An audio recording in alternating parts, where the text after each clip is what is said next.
है मसीह का प्यारा वचन, ये है वचन प्यारा। परमेश्वर के धन्य नाम की महिमा हो। प्रभात मनन के सत्र 2287 में आप सभी का बहुत ही विनम्रता के साथ स्वागत करता हूं। आइए आज के मनन के लिए हम पढ़ते हैं याकूब अध्याय 4 पद 7। इसलिए परमेश्वर के अधीन हो जाओ और शैतान का सामना करो तो वह तुम्हारे पास से भाग निकलेगा। हम जो भी आयतों को वचन से पढ़ते हैं उसे समझने के लिए यह बात नहीं भूले कि बढ़ी गई पद में जो भी बातें बताई गई हैं उसका संबंध उस अध्याय में बताया गया मूल विषय से है। वैसे ही निम्न पद के आगे और पीछे जो आयतें हैं उससे भी उसका संबंध है। पूर्व में भी बताई गई इन बातें मैं पुनः इसलिए यहाँ याद दिलाया ताकि आप इस बात को अच्छा से समझे कि पढ़ी गई पद का सही अर्थ क्या है। शैतान का सामना करने के संबंध में चर्चा करते वक्त हम में से ज्यादातर लोगों के मन में आने वाला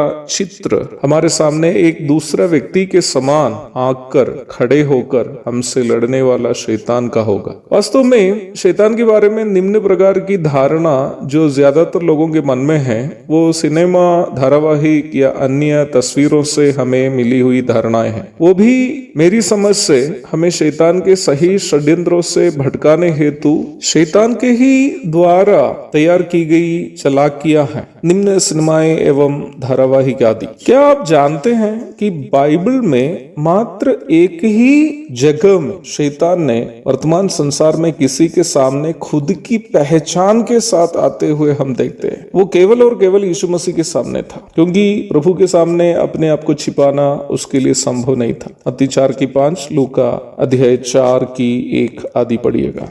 हव्वा दादी के सामने भी वह अपनी पहचान के साथ नहीं आया था, बल्कि सांप के रूप में आया था। मेरा कहने का यही तात्पर्य है कि यह धारणा पूर्णतया गलत है कि दो बड़े सींग सिर पर और बाहर की ओर निकले हुए दो दांत और लंबे लंबे नाखून इत्यादि के साथ काले कपड़े पहनकर बाहर की ओर निकले हुए जीभ के साथ शैतान आकर हम पर हमला करेगा, इस तरह का भ्रम शैतान के बारे में शैतान ही फैलाया है ताकि हम मनुष्य शैतान के वास्तविक षड्यंत्रों से अनजान रहे।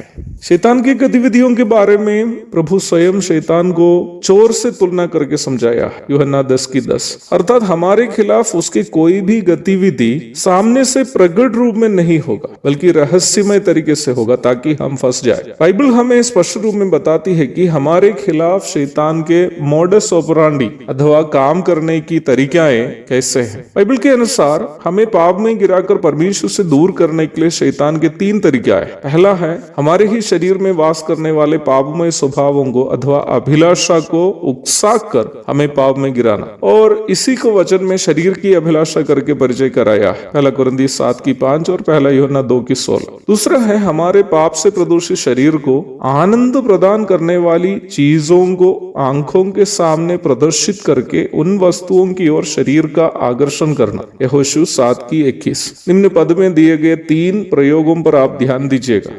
देखा, लालच किया और रख लिया। I saw, I coveted and took them।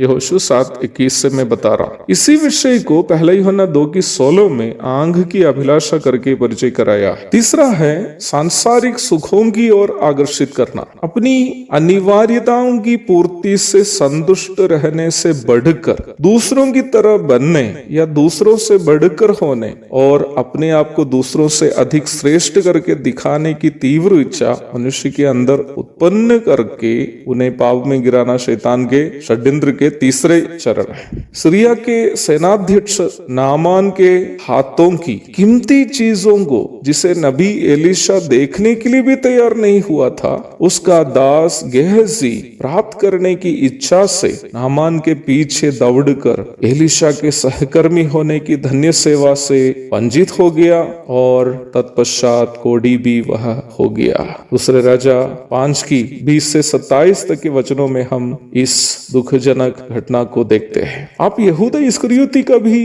इतिहास अच्छा से जानते हैं, जिन्होंने रुपये के लोभ में न केवल प्रभु के साथ विश्वासघात किया, बल्कि यीशु मसीह के एक पवित्र प्रेरित के रूप में परमेश्वर की सेवा में उपयोगी होने का अपना अवसर को भी गवा बैठा। लूका 22:3 में हम देखते हैं कि यहूदा ने यीशु मसीह का धोखा देने हेतु तब से सोचने लगा जब से उसके अंदर शैतान प्रवेश किया था। वजन से हमें यह भी जानकारी मिलती है कि यहूदा पहले से रुपये का लोभी था और उसका निम्न स्वभाव का शैतान वास्तव में शोषण कर रहा था। यूहन्ना 12:6। शैतान के षड्यंत्र का इस तीसरा चरण को पहला यूहन्ना 2:16 में जीविका का घमंड करके परिचय कराया है। हमें अपने षड्यंत्रों में फंसाकर पाप में गिराने का शैतान की 3 तरीकाएं यही तीनों है। यदि ऐसी बातें हैं तो हमें इन्हीं तीनों तरीकों पर जीत प्राप्त करते हुए शैतान का सामना भी करना है। लेकिन कैसे? प्रभु दया करे तो निम्न विषय का अध्ययन हम कल करेंगे। तब तक के लिए आपसे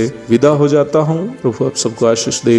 आमीन। पापी को मुक्ति का द्वार है, संत को मार्ग का दर्शक है, विश्वास जो करते हैं उसके